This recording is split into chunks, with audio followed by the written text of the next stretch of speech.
नमस्कार साथियों, स्वागत है आप सभी का अंकित इंस्पायर्स इंडिया पर। मैं हूं अंकित अवस्थी। आप हैं मेरे साथ में एक ऐसी खबर पर चर्चा करने के लिए जो कि बदलते हुए दुनिया के समीकरणों को समझने के लिए अत्यंत आवश्यक है। घटना है कि जापान के प्रधानमंत्री फ्यूमियो किशिदा फिलहाल भारत की यात्रा पर हैं। क्यों आए हैं? क्योंकि G7 मीटिंग में भारत को इनवाइट करना है। ये G7 क्या है? भारत की तरह नहीं, अपितु दुनिया में G7 क्या है? भारत की तरह, जिस तरह भारत G20 की अध्यक्षता कर रहा है, ठीक वैसे ही जापान G7 की अध्यक्षता कर रहा है। और G7 असल में दुनिया के सबसे अधिक पैसे वाले देशों का एक संगठन है। कहा जाए तो दुनिया की 58% वैल्यू जिन 7 देशों के पास है, उनका नाम G7 है। उनका सम्मेलन होने जा रहा है हिरोशिमा, जापान के अंदर। और जहां यह सम्मेलन होने जा रहा है, वहां भारत को इनवाइट किया गया है।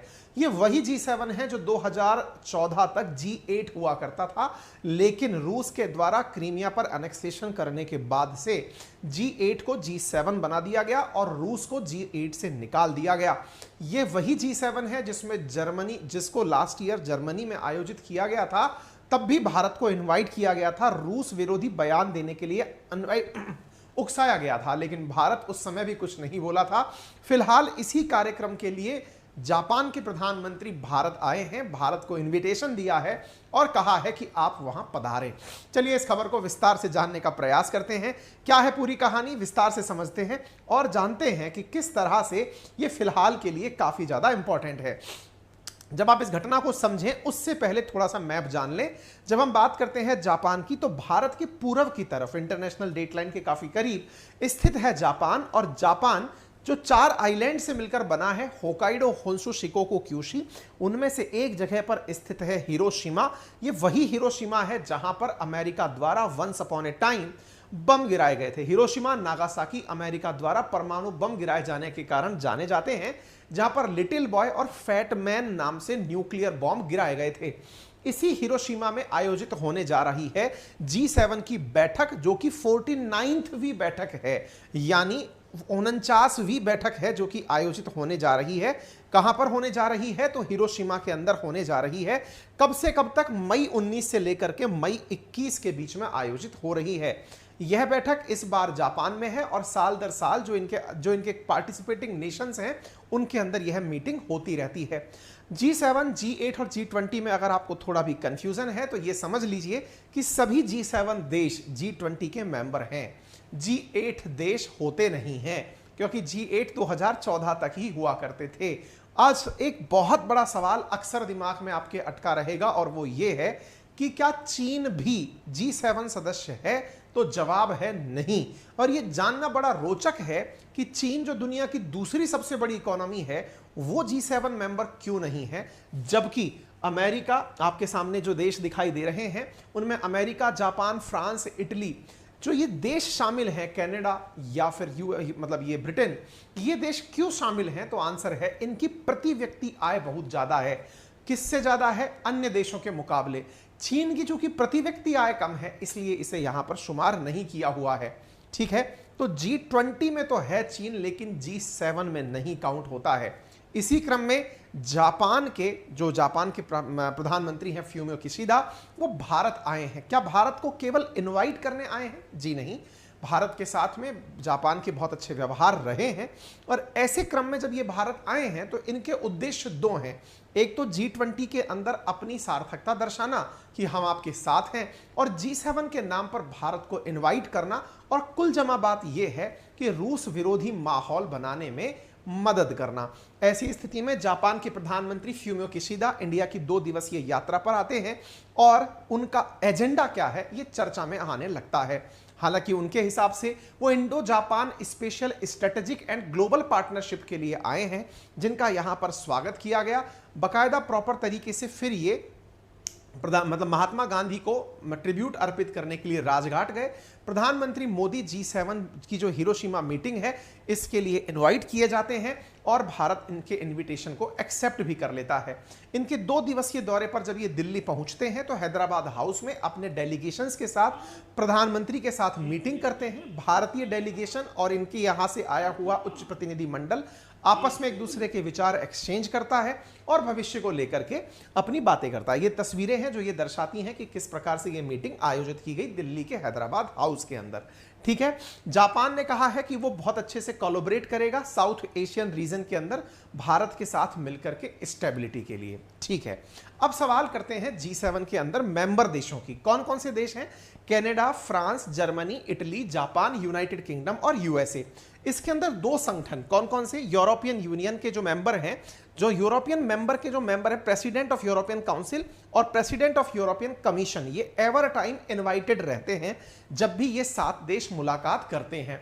अब यहां पर इन देशों के बारे में थोड़ा सा जान लेना इसलिए बेहतर है क्योंकि ये दुनिया पर प्रेशर टैक्टिक अपनाते हैं। प्रेशर टैक्टिक का मतलब है दबाव की रणनीति अपनाते हैं। फिलहाल के लिए यदि आप तस्वीरें देख रहे हो तो इससे आप अंदाजा लगा पाएंगे कि G7 दुनिया के अंदर लीड करता है। कैसे?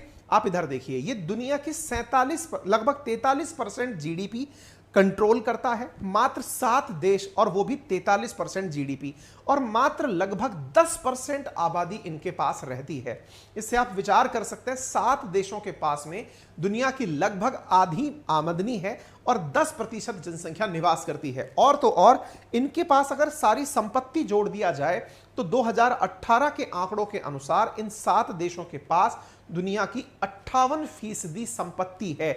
यानी दुनिया के 193 देश जो यूनाइटेड नेशंस में रजिस्टर हैं उनकी 58% जो इनकम है या फिर उनकी जो वैल्यू है वो इन देशों के पास है। ये अपने आप में बहुत ज्यादा मायने रखता है। अब फिर सवाल बनता है कि ये आफ्टर ऑल आए क्यों हैं? आंसर है भारत को रशिया विरोधी बनाने आए हैं। रशिया विरोधी बनाने आए हैं, यही खबर अखबारों में छपी है। Japan Fumio Kishida looks to convince India to get tough on Russia.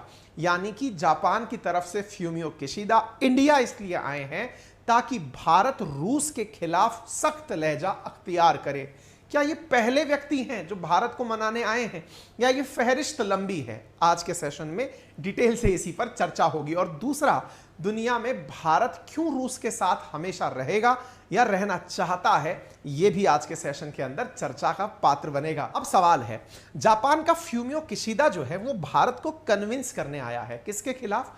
रूस के खिलाफ। सवाल है, क्या किसी और ने आज तक भारत को कन्विंस नहीं किया? चलिए बारी बारी से सबके बारे में चर्चा करते हैं। बारी है सबसे पहले इमानुएल मैक्रोन की।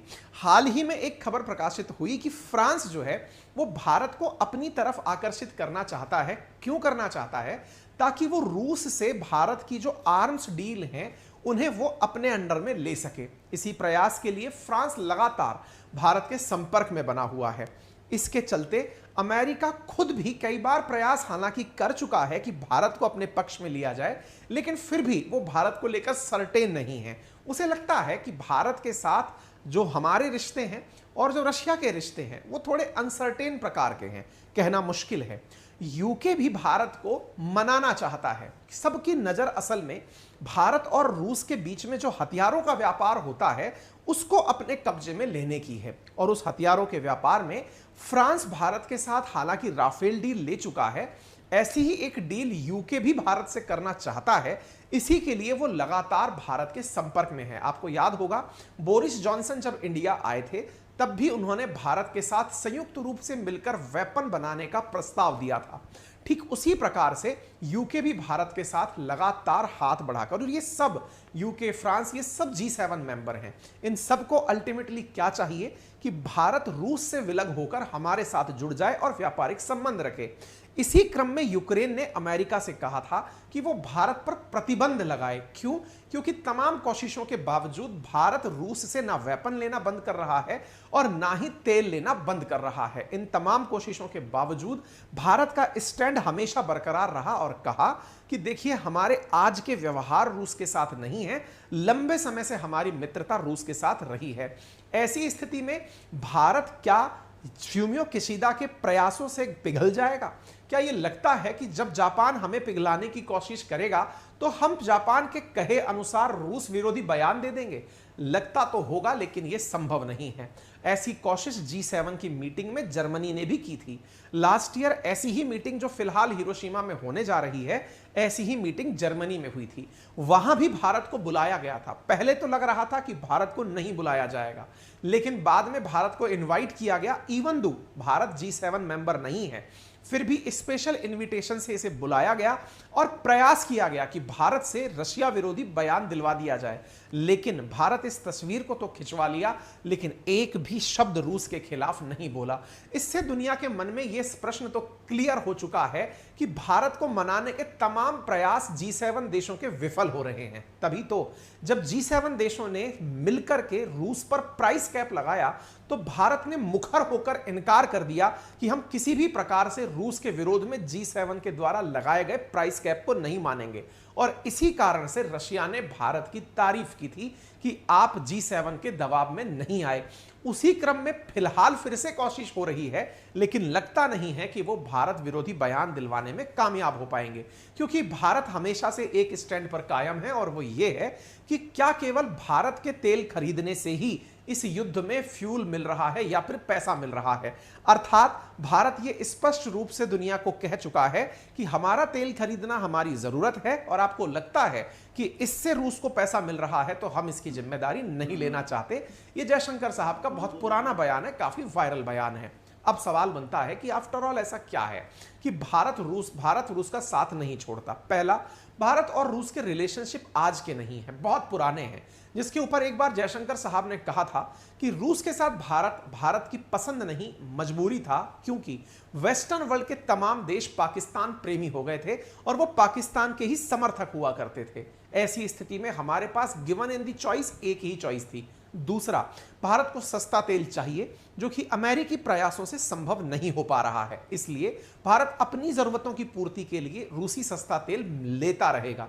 तीसरा, रूस भारत का आज भी बिगेस्ट आर्म डीलर है। ऐसी स्थिति में जो आर्म्स हमने रूस से ऑलरेडी लिए हुए हैं, भविष्य में हमें उनको वापस से अगर किसी भी प्रकार की सर्विस देनी हुई या किसी भी प्रकार की टेक्नोलॉजी में इंटीग्रेशन करना हुआ तो ये केवल रूस के सहयोग से ही संभव हो सकेगा।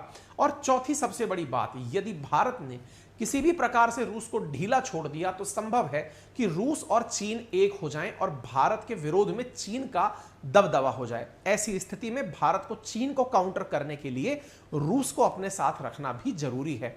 कुल जमा अर्थ यह है कि रूस भारत का सहयोगी है और रहेगा। फिलहाल G7 के प्रयास निरर्थक होते हुए दिखाई दे रहे हैं, लेकिन प्रयास करने से जापान भी क्यों चूके। इसी वजह से G7 की अध्यक्षता के नाते ही जापान भारत को इनवाइट कर रहा है और भारत साथ में ही उन्हें भी न्योता पकड़ा दिया कि G20 में आना मत भूलिएगा, क्योंकि आप G7 कर रहे हैं, हम G20 कर रहे हैं, मिलकर के दुनिया की अध्यक्षता कर लेते हैं। फिलहाल के लिए इतना ही। जानकारी पसंद आई हो तो इसे जरूर लाइक करें, साथियों के साथ साझा करना बिल्कुल ना भूलें। चैनल पर नए हैं तो चैनल को सब्सक्राइब करें और हाँ